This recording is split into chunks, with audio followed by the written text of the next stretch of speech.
Hello everyone, আমি পায়েল। আমার নতুন একটি ভিডিওতে সবাইকে এত এত ভালোবাসা। আশা করি আপনারা সবাই খুব ভালো আছেন আর আমরাও কিন্তু বেশ ভালোই আছি। আজকে বৃহস্পতিবার, সকাল এখন 11টা মতো বাজে। সকালের ব্রেকফাস্ট সেরে নিয়ে আমি এখন রান্নাঘরে যাব। তার আগে দেখুন বাইরের আকাশটা কি সুন্দর, তাই না? আগামীকাল থেকে আবার নিম্নচাপ শুরু হওয়ার সম্ভাবনা রয়েছে। আগের একটা ভিডিওতে আপনাদেরকে বললাম না যে ভালোই শীত পড়ে গিয়েছে। দেখুন আজকে আবার গরম। কালকে বৃষ্টি হলে হয়তো একটু তাপমাত্রা কমতে পারে। বিছানা পরিষ্কার আর ঘর পরিষ্কার দুই আমার হয়ে গিয়েছে। বেলা 12টা প্রায় বাজতে চললো। এখন চলুন রান্নাঘরে গিয়ে দুপুরের খাবার দাবারের বন্দোবস্ত করি। গোটা গরমকালটা জুড়ে এই জানলাটা খোলাই থাকে, সুন্দর হাওয়া বয় আর গায়ে লাগলে বেশ আরাম লাগে। কিন্তু শীতকালে এটা হয়ে যাবে চিরতরে বন্ধ, কারণ এই দক্ষিণা হাওয়া গায়ে লাগলে কনকনিয়ে শীত ছাড়া আর কিছুই অনুভব করতে পারবো না। গতকালকে রান্না করা একটু মসুর ডাল সেটা বেঁচে গিয়েছে, তাই জন্য আলাদা করে আর তেমন কিছুই করছি না, শুধু পাবদা মাছের বেগুন আলু দিয়ে ঝোল করব। ওই দেখতে পাচ্ছেন, মাছ নিয়ে গরম তেলের সাথে যুদ্ধ আমার আরম্ভ হয়ে গিয়েছে।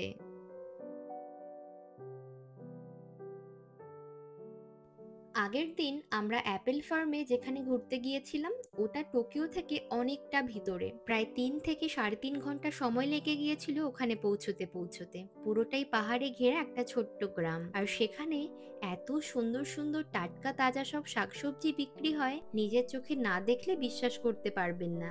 এই গোল বেগুনগুলো মাকে অনেকবার রান্না করতে দেখি, কিন্তু আমাদের এখানে এই গোল বেগুনগুলো খুব একটা দেখা যায় না। ওখানে দেখেছিলাম বলেই একসঙ্গে 2 প্যাকেট মতো নিয়ে এসেছি।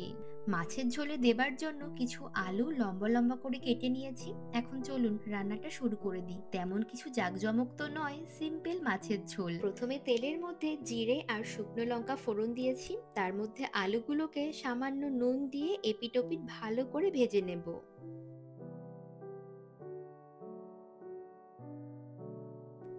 গুঁড়ো মশলাগুলোর সাথে জল মিশিয়ে একটা পেস্ট বানিয়ে নেব। সামান্য হলুদ গুঁড়ো দিয়েছি, একটুখানি লঙ্কা গুঁড়ো, তার সাথে দেব সামান্য জিরে গুঁড়ো। জিরে গুঁড়োটা অল্প দিলেই ভালো হয়। নুন দিয়ে এবার দেব সামান্য একটু জল। এবার এই মশলাটাকে একটা চামচের সাহায্যে ভালো করে মিশিয়ে নেব।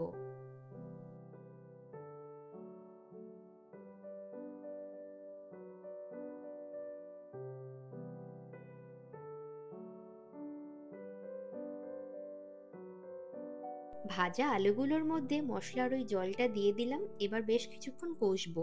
তার আগে ওই কেটে রাখা একটু টমেটো আর দেবো বেগুনের টুকরোগুলো। অন্য বেগুন হলে আমি ঝোলের উপরেই দিতাম, কিন্তু এই বেগুনটা যেহেতু অনেকটাই কচি, আর অনেক সময় না কি হয়, বেশি কচি সবজি ঝোলের উপরে দিলে সেটা সিদ্ধ হতে চায় না, কিছুতেই নরম হয় না, কেমন যেন শক্ত হয়ে একেবারে হা করে তাকিয়ে থাকে।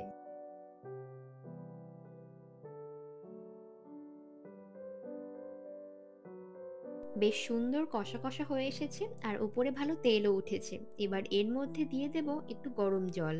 আর জানেন তো, যে কাপটা দিয়ে আজকাল আমি জল দিই না তরকারির মধ্যে, এই কাপটা না ভীষণ ভালো, আমাদের দুজনের জন্য একেবারে পারফেক্ট ঝোলের পরিমাণ এটা। পাবদা মাছের সর্ষে ঝালও মাঝে মাঝে বানাই, তবে আগের দিন ওই ট্যাংরা মাছ রান্না করেছিলাম না, ওটা তো বেশ মশলাদার ছিল, তাই জন্য আজকের ঝোলটা একটু পাতলাই রাখলাম। পাবদা তো এমনিতেই নরম মাছ, তার উপরে আবার ভালো করে ভেজে নিয়েছি, তাই জন্য ঝোলের মধ্যে দিয়ে আর বেশিক্ষণ রান্নাও করতে পারবো না। একটুখানি ডুবিয়ে দিলাম মাছগুলোকে। আলু বেগুন মাছ সবই তো এখন নরম হয়ে গিয়েছে, তাই জন্য আর খুব জোর 5 মিনিট মতো রান্না করব। ওই বেগুনের সাথে আমরা আরো বেশ কয়েক রকমের সবজি এনেছিলাম, তার মধ্যে ছিল ধনিয়া পাতা। একদম সেই দেশের মতো স্ট্রং ফ্লেভার। ধনিয়া পাতাগুলো এত ভালো ছিল, ওই গাড়িতে বসে থাকতে থাকতেই পেটের মধ্যেই যেন ধনিয়া পাতার গন্ধ চলে গিয়েছিল। ধনিয়া পাতার সাথে একটা কাঁচা লঙ্কা দুফালি করে কেটে আমি ওপর থেকে ছড়িয়ে দিচ্ছি।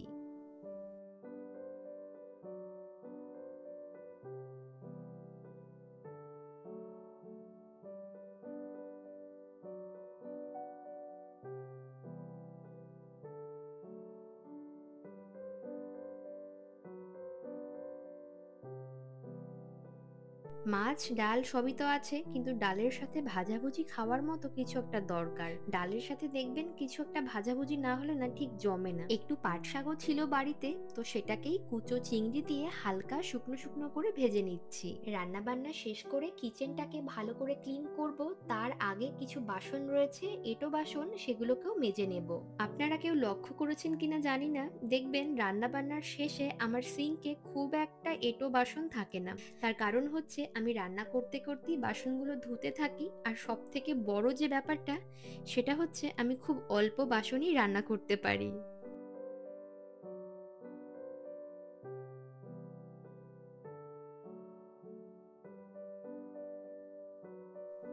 গত সপ্তাহে এই কাঁচা লঙ্কাগুলোকে বাজার থেকে আনা হয়েছিল।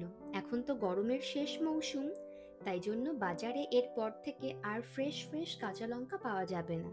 একটু বেশি করে এনেছিলাম, এখানে মোটেই 500 গ্রাম মতো কাঁচা লঙ্কা আছে। মার মুখে অনেকবার শুনেছি বাজার থেকে কাঁচা লঙ্কা আনার পর এই বোটা নাকি ছাড়িয়ে তারপর ফ্রিজে স্টোর করতে হয়, তা না হলে বোটা পচে ওই লঙ্কাতেও পচন ধরে। এখান থেকে কিছু লঙ্কা আমি রান্নায় আগামীতে ইউজ করে নেব, আর বাকিটা শীতকালের জন্য স্টোর করব ডিপ ফ্রিজে। লঙ্কাগুলো গোছানোর পর আগে যাব স্নান করতে। স্নান না করলে এই হাত থেকে লঙ্কা সারা গায়ে লেগে যাবে আর প্রচুর জ্বালা করবে। সন্ধে এখন 7টা মতো বাজে। কাঞ্চন বাড়ি চলে এসেছে, ওর জন্য কিছু একটা জলখাবার বানাবো। হঠাৎ করে দেখছি ঘরটা অন্ধকার করে ইউটিউব থেকে আমার একটা ভ্লগ দেখছে। বাবা, আমি তো অবাক হয়ে গিয়েছি, আমার বর আমার ভিডিও দেখে। অনেক দিন পরে আজকে আমাদের বাড়িতে মুড়ি ভাজা হবে। মুড়ি খেতে আমি খুব একটা পছন্দ করি না, তবে কাঞ্চন খুব ভালোবাসে। আপনারা অনেকেই কমেন্টে জানতে চান জাপানে কি মুড়ি পাওয়া যায়। হ্যাঁ, জাপানে অন্যান্য সমস্ত বাঙালি খাবারের পাশাপাশি মুড়িও পাওয়া যায়। এই মুড়ি ভাজা বা মুড়ি মাখা, যে কোনো মুড়ি সংক্রান্ত খাবার আমাদের বাড়িতে, মানে আমার মায়ের বাড়িতে খুব একটা হয় না, বছরে হয়তো 2-5 বার। তবে কাঞ্চনদের বাড়িতে মুড়ি খেতে সবাই খুব ভালোবাসে, আর কাঞ্চন তো মুড়ি অর্থে প্রাণ যায়। তো মুড়ি ভাজার যে রেসিপিগুলো, এগুলো না আমি শ্বশুরবাড়িতে এসেই প্রথম দেখেছিলাম। একটু কাঁচা পেঁয়াজ, কাঁচা লঙ্কা, সামান্য হলুদ আর নুন দিয়ে মুড়িটাকে বেশ সুন্দর করে ভাজে। তার সঙ্গে একটু বাদামও দেয়, মানে চীনা বাদাম। তবে আমি এর সঙ্গে আজকে একটুখানি রসুন কুচিও অ্যাড করে দিয়েছি। ঘরে বাদাম নেই তো, তাই তার পরিবর্তে ওটাই দিলাম।